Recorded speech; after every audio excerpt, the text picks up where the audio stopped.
Selamat siang pemirsa, saat ini Anda sedang menyaksikan Viral News bersama saya, Saranita. Pihak keluarga dilarang untuk melihat secara keseluruhan jenazah Afif Maulana, siswa SMP di Padang yang ditemukan tewas di jembatan Kuranjil pada 9 Juni lalu. Koordinator Bidang Advokasi Lembaga Bantuan Hukum Padang, Diki Rafiki, pada Rabu kemarin menyebut keluarga hanya diperbolehkan melihat wajah Afif saja.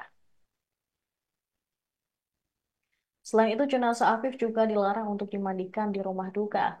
Padahal warga Padang memiliki tradisi tersendiri ketika akan memandikan jenazah. Di sisi lain, dia juga mengungkapkan pihak kepolisian tidak memberikan alasan yang jelas terkait keluarga dilarang untuk melihat jenazah Afif secara keseluruhan.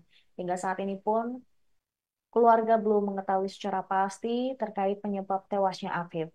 Keluarga hanya mendapat surat dari hasil otopsi Rumah Sakit Bayangkara Padang yang berisi keterangan bahwa Afif meninggal karena hal yang tidak wajar.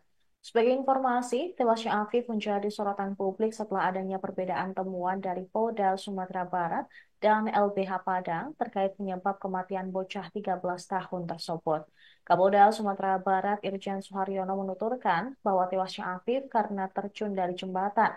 Namun keterangan Suharyono berbeda dengan hasil investigasi dari LBH Padang yang menduga Afif dianiaya oleh oknum polisi hingga tewas.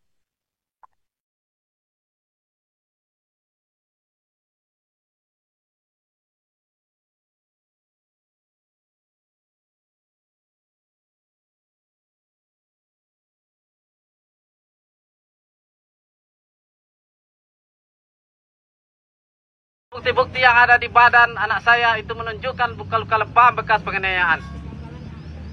Dan kenapa Kapolda hanya menerima saksi dari Adit saja? Padahal masih banyak kesaksian dari saksi-saksi yang lain. Karena itu saya tidak menerima pernyataan Kapolda kemarin. Dan akan terus berjuang untuk mendapatkan keadilan.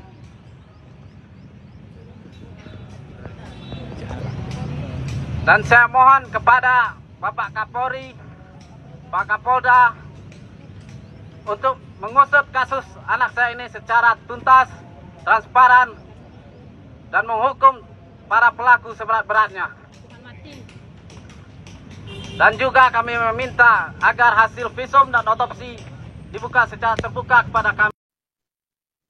Kompolnas membeberkan beberapa kemungkinan penyebab tewasnya Afif Maulana di Padang, Sumatera Barat. Dugaan tersebut diungkap setelah Kompolnas meninjau lokasi kejadian tempat Afif diduga melompat di jembatan Kuranji Bypass pada Kamis dini hari. Kedatangan Ketua Kompolnas disesuaikan dengan perkiraan waktu saat terjadinya pembubaran belasan orang yang diduga akan melakukan tawuran pada hari Minggu 9 Juni dini hari. Dari hasil cek TKP tersebut, Benny Mamoto, Ketua Kompolnas mengungkap beberapa kemungkinan penyebab Afif Maulana meninggal. Meski demikian, ia belum bisa memberikan kesimpulan awal terkait kasus kematian Afif sebelum mendapatkan pemaparan secara menyeluruh dari berbagai pihak. Sejauh ini sudah ada beberapa hasil diskusi yang nanti akan ditindaklanjuti. Bedi Mamoto mengatakan untuk gambaran awal peristiwa, setidaknya dengan mendatangi TKP, sudah diketahui di mana Afif dengan A terjatuh. Pihaknya akan memintai para saksi, yaitu utamanya A sebagai saksi kunci. Kompolnas bersama Polda Sumbar dalam hal ini ingin membuka seterang-terangnya peristiwa tersebut, yaitu tentang apa yang sesungguhnya terjadi hingga untuk menjawab simpang siurnya isu yang beredar.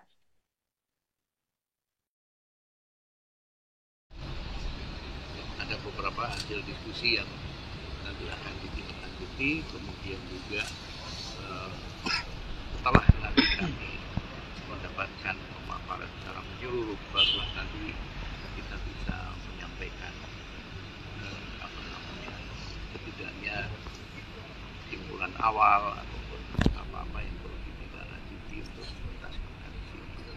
Dari olah TKP tadi sudah ada gambaran yang bisa didapatkan oleh Kompolnas nggak Pak terkait peristiwa ini? Setidaknya dengan sudah tahu di mana titik uh, korban dengan Adit terjatuh, jaraknya berapa, ketika mereka bicara kedengaran atau tidak, itu tadi tergambar bahwa apa yang diomongin oleh korban ke Adit kedengeran kan, jaraknya tidak terlalu jauh. Kemudian cahaya, penerangan, kemudian situasi jarak antara jalan yang lubang bisa tergambar di situ. Beberapa kemungkinan apakah dia terpeleset jatuh ketika melompat ke sebelah ataupun memang sengaja melarikan diri ke sungai tapi tidak mengira bahwa sungai itu tidak ada airnya atau kering sehingga jatuhnya ke batu. Ada berapa orang Pak saksi yang akan dikunjungi nanti atau korbannya Pak? Nanti akan berkembang. Jadi beberapa tentunya saksi kunci yang menjadi awal yaitu Adit. Dalam peristiwa ini indikasi atau dugaan apa yang ingin ditelusuri oleh Kompolnas Pak? Kami ingin membuka bersama-sama tentunya dengan jajaran Polda Sumbar membuka seterang-terangnya peristiwa ini apa yang sebenarnya terjadi untuk menjawab simpang siurnya isu yang beredar.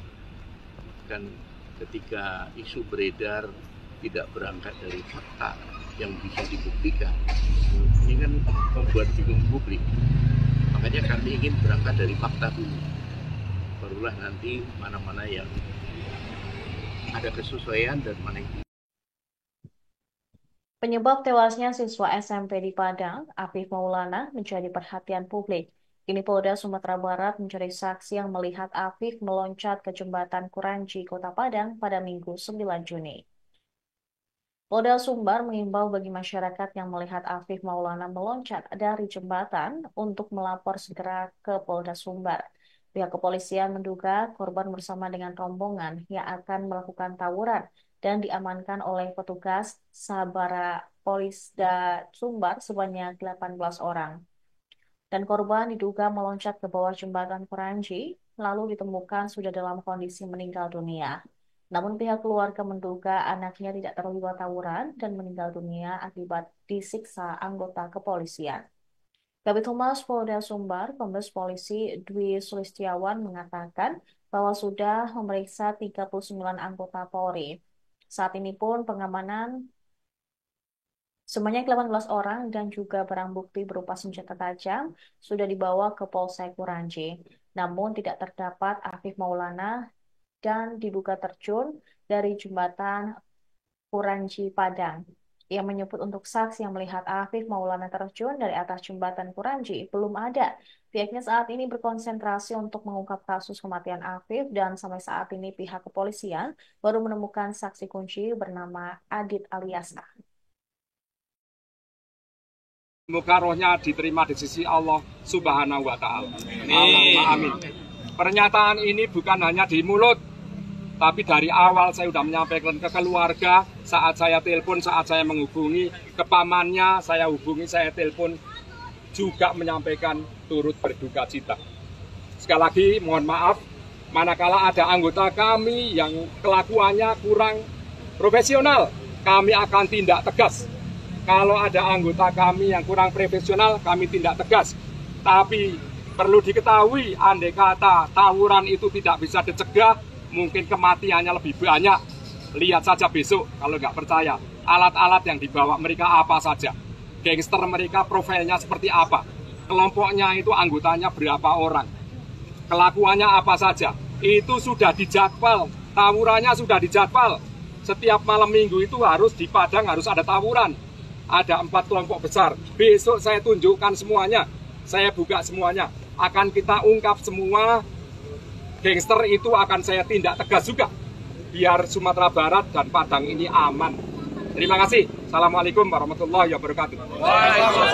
Semoga saya cinta sama dia. Dia anak saya, dia adik saya. Kalau boleh nangis, saya nangis sekarang. Ini anak saya, dia adik saya. Saya pernah kelas 1 SMP Muhammadiyah. Saya juga alumni Muhammadiyah. Saya anggota IPM, saya anggota AMM. Saya ini juga ini adik saya. Nggak mungkin saya tega bunuh dia. Nggak mungkin, demi Allah. Makanya kalau ada polisi yang menyimpang melanggar, saya tanggung jawab. Bukan masalah ini, semua tanggung jawab.